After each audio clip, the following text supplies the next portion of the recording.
Em nome do Pai, do Filho e do Espírito Santo, amém. Sejam todos muito bem-vindos. Obrigado a todos que acompanham, que acessam esse canal de evangelização, para estarmos em comunhão também com toda a igreja para esses momentos especiais de oração.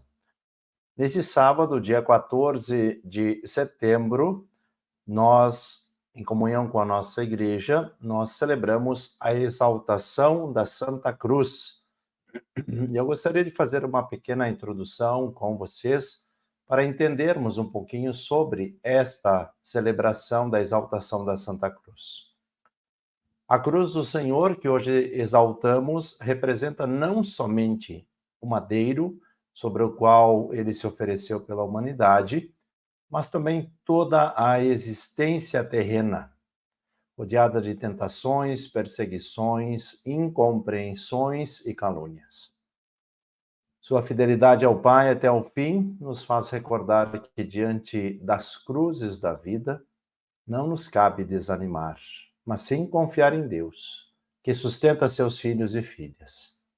Cada um com as suas cruzes, colocamos diante da cruz de Jesus, com os olhos voltados para o Pai. Celebremos esta festa em comunhão com todos aqueles que creem em Cristo e se ofertam dia após dia, pelo anúncio do Evangelho e em favor da vida dos que sofrem em toda a nossa sociedade. Nós vamos juntos fazer esta meditação, juntos viver esse momento tão bonito com a nossa igreja, olhando para a cruz de Jesus e ali colocando também aqueles que são os nossos sofrimentos, as nossas angústias, tudo aquilo que nos cerca e muitas vezes nos pesa. Mas a cruz é sinal de salvação. Sempre precisamos olhar para a cruz como sinal de salvação. Então pegue você também a sua Bíblia. A citação também está aqui na tela. João, capítulo 3, versículos 13 até o versículo 17. Evangelista João, lá no Novo Testamento, na nossa Bíblia, ali onde estão os evangelhos, procure João, capítulo 3, versículos 13 até o 17. Naquele tempo disse Jesus a Nicodemos: Ninguém subiu ao céu a não ser aquele que desceu do céu, o Filho do Homem. Do mesmo modo como Moisés levantou a serpente no deserto, assim é necessário que o Filho do Homem seja levantado, para que todos os que nele crerem tenham a vida eterna. Pois Deus amou tanto o mundo que deu o seu Filho unigênito, para que não morra todo o que nele crer, mas tenha a vida eterna. De fato, Deus não enviou o seu Filho ao mundo para condenar o mundo, mas para que o mundo seja salvo por ele. Palavra da salvação, glória a vós, Senhor. Juntos vamos meditar a palavra deste dia. O evangelho de hoje é esse diálogo de Jesus com Nicodemos. E Jesus diz a Nicodemos: Ninguém subiu ao céu a não ser aquele que desceu do céu, o Filho do Homem, aquele que foi enviado pelo Pai.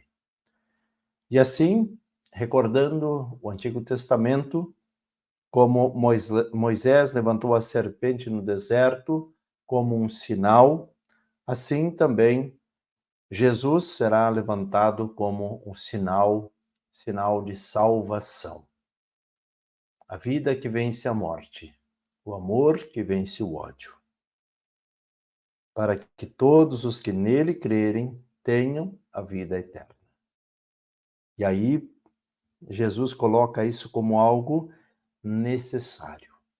Não é uma questão de escolha, é necessário para que todos os que nele crerem tenham a vida eterna. É como as portas do céu que se abrem para toda a humanidade por meio da cruz de Cristo. É algo necessário. Pois Deus amou tanto o mundo que deu o seu Filho unigênito, para que não morra todo o que nele crer, mas tenha a vida eterna. Como assim? Não morra. A nossa vida terrena, ela tem o seu fim.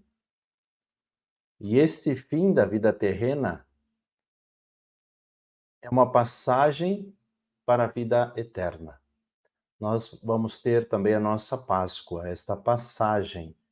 Por isso, é um fim de um ciclo de vida terrena para o início de um ciclo de vida eterna. Poderíamos até dizer que não é um ciclo porque é vida eterna, como ele não tem fim. Nós precisamos entender que se nós nos voltarmos para o Senhor, se nós fizermos aquilo que deve ser feito como filhos de Deus, então esta vida terrena, ela tem o seu fim, mas este fim é uma passagem para a vida eterna. Por isso que o evangelista nos ensina, citando as palavras do Senhor Jesus: Deus amou tanto o mundo que deu o seu Filho unigênito para que não morra. Essa passagem direta, né? Então, quando nós findamos nesta vida, adentramos a vida eterna. É como o nascimento. A gente sai do útero materno para adentrar o útero da terra. Assim, partimos do útero da terra e adentramos o céu. De fato, Deus não enviou o seu Filho ao mundo para condenar o mundo, mas para que o mundo seja salvo por ele. Esta frase é muito importante para nosso entendimento. Deus não enviou o seu Filho ao mundo para condenar o mundo. Às vezes nós ficamos com a teologia do medo. Olha, se você não fizer isso, se você não fizer isso. Então, essa teologia do medo que deve ser superada. Nós precisamos pregar a teologia da salvação, a teologia de Jesus Cristo, aquilo que salva, aquilo que liberta, e não o medo. Anunciar o que salva, mas para que o mundo seja salvo por ele. Ele é o único caminho de salvação. Não há outro. Então, que nós possamos entender isso. Jesus é o único caminho de salvação. Escreva você também aqui nos comentários. Jesus é o único caminho de salvação. Vou repetir para você lembrar e escrever. Reze com fé. Jesus é o único caminho de salvação. Peçamos a bênção de Deus sobre todos nós e vamos aproximar também aquela que é a nossa cruz. A cruz da dor, da doença, da perda, do desemprego, das crises, a crise de fé, a crise financeira. Todas as tuas cruzes coloque junto da cruz de Jesus. Envia, Senhor, a bênção, a proteção. Em nome do Pai, do Filho, do Espírito Santo. Amém. Irmãos e irmãs, desejo a todos um excelente final de semana e até o próximo momento de oração.